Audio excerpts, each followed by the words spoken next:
Hi Nilay, so I'm very happy to see these essays from you. Well done. Why don't we get right into it, see what you had to say. Okay, it's the English and Homestay letter, first of all.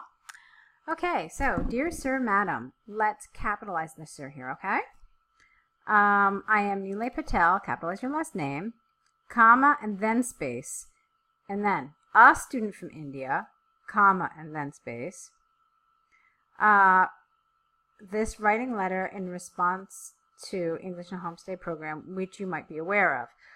All right, let's change a few things around here. First of all, I am Nilay Patel, comma, a student from India.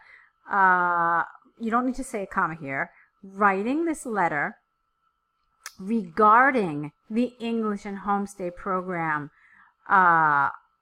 which you have agreed to be a part of, okay? Because this is a host family. They already know of the program because they've agreed to host you, okay? So, moving on. I am very keen to come there and stay with your family and to learn about British culture and tradition. Fine.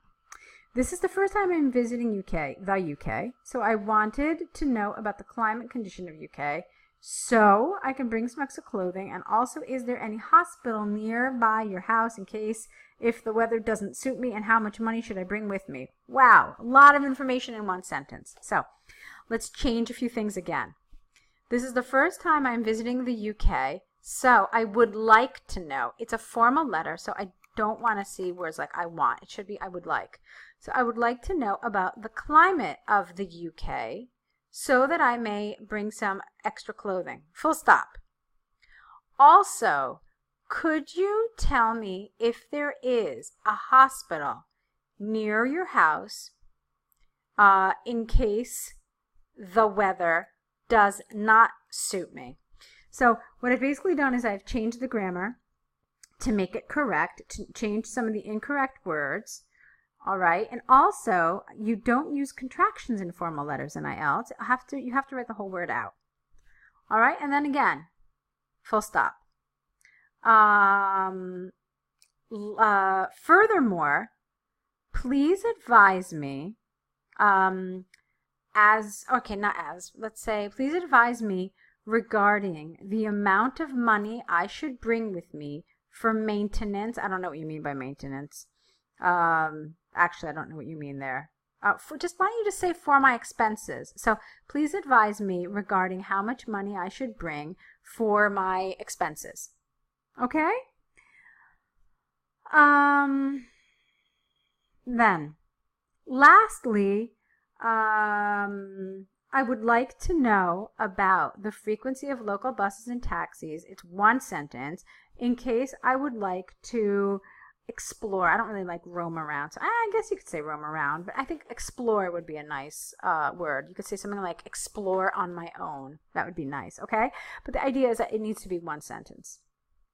Okay, I am scheduled to arrive on 25th of July, capital J, at 8 a.m. local time. I hope you will answer they're not doubts really, they're queries, they're inquiries. You could use either word there. And reply before my arrival to the UK. Then, thanking you in anticipation is okay. I personally prefer you to write the full sentence out. I thank you in advance would be a better thing to do here. And then, so I thank you in advance, full stop. And then after that, you need to have a proper sign off. And the sign off, since it's dear sir, madam, needs to be yours faithfully. Okay, when we don't know the name of the person too, we always end yours faithfully, comma, and then your name. All right? So you answered all the questions, and that's good, but there is a lot of grammatical stuff that we need to work out. Okay? So why don't we take a look now at your second essay. Here it is. International marketing. Marketing is a very important tool to improve sales and the success of the company as it introduces the products and services which the company offers. International marketing is beneficial or whether, I think is what you want. Whether international marketing is beneficial or harmful is a moot topic. This essay discusses the both ideas with logical conclusion. Okay, so what has this essay asked you to do? It's asked you to discuss both sides of the argument. So you really don't want to tell the reader or the examiner that it's a moot point because they've asked you to discuss it. So you basically just need to say here that there are some who believe it is beneficial in terms of education, whereas others think it is invasive in a society. I believe XYZ, and I will discuss my viewpoint. I will discuss both views with arguments and support or something like that. Okay? So that's how I want you to deal with your introduction. Moving on. Argument of formal group that international marketing is harmful for the nation, as international marketing brings many things with physical trade like culture, habits, which is intrusive to one country or both the country. Okay, let me see what you're trying to say here. I think you're trying to tell me that the argument that international marketing is harmful is that it brings with it new culture and habits which are intrusive to the recipient country. That's what I think you're trying to say. However, you could see that I really had to work on it to get this message through. So there's a lot of problems with the grammar, with the syntax, with the vocabulary that you would need to work on.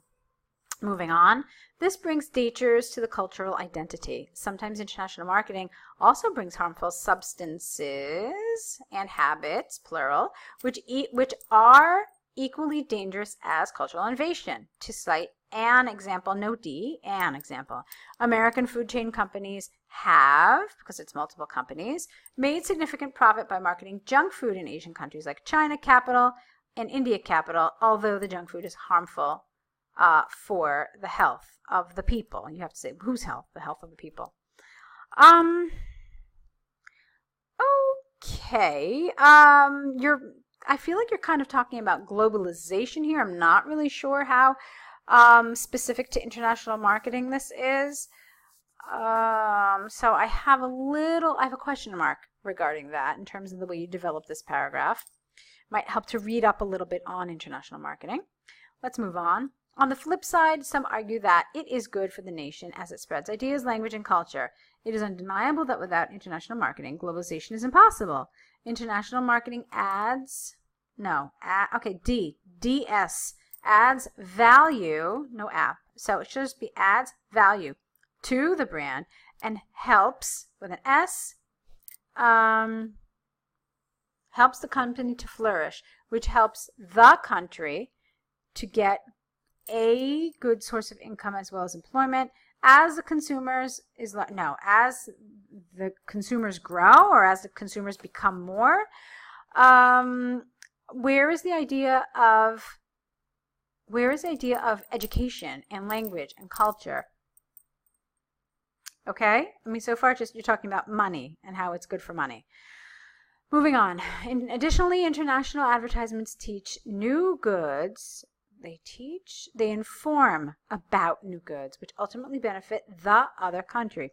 For example, American car company Tesla has recently launched ED, its electric car, in many countries, IES, to overcome air pollution.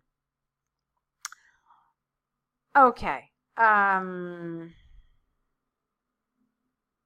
Okay, it's a little underdeveloped. I think you could have said more about this and how perhaps some of this international marketing really raises awareness of the issues of pollution, which, is an informative and educational benefit that is gained through this. Okay, I think you could have said something like that, and it would have been a nice argument if you had kind of developed it a little more. Okay, agglomerating all points discussed above, the benefit of international marketing is the